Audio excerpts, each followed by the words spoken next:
Good morning, boys and girls. Today's geography lesson is going to be about the value of resources. So, the first question we come to today, before we get into what is resources, is the concept of trade. So, why do people trade? Trading has taken place since the earliest of times. People trade for many reasons.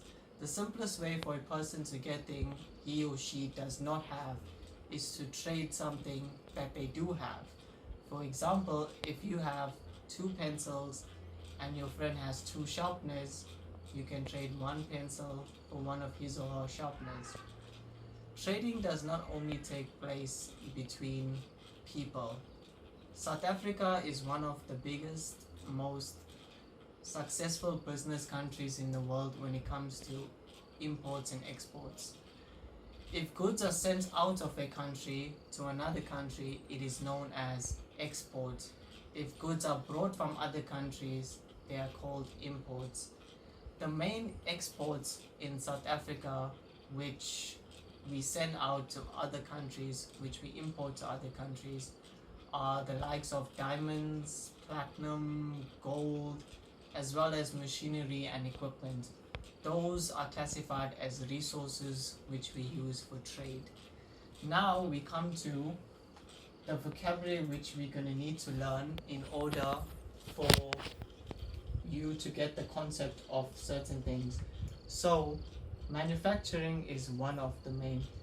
What does manufacturing mean? It's to make things in large quantities, often with the help of machines. The economy, a system of making and spending money and producing goods and services.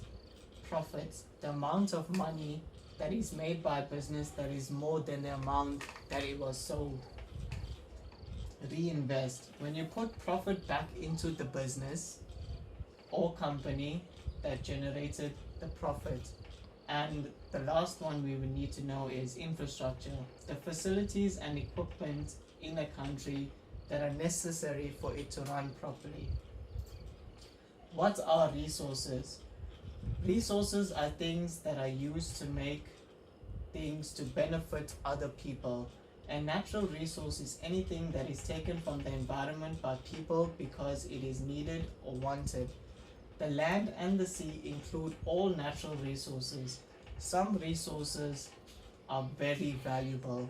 For example, gold is a resource that we know is very expensive and is from the land, and pearls is a valuable resource that comes from the sea. So there are two types of resources: renewable resources and non-renewable resources. What are these two? A renewable resource is a resource that can be used over and over again because more of it is produced back to use, and a non-renewable resource is something that once it's used up, it is finished. For example, a renewable resource could be something like trees, which you could regrow, and a non-renewable resource is like coal. If it's overused, it can't be brought back.